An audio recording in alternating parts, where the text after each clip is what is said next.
How to disable or enable when in meeting. Hello guys, in today's video I'm going to show you how to disable or enable when on meeting on the Zoom application. So first thing, go to Zoom.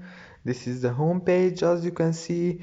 Now all what you have to do is go here in the more option here down below, click on it, and then you have to go to the chat option right here. After you click on the chat option, now you have to go down and you will find the option of disable when in meeting. Now you can disable it or enable it as you want.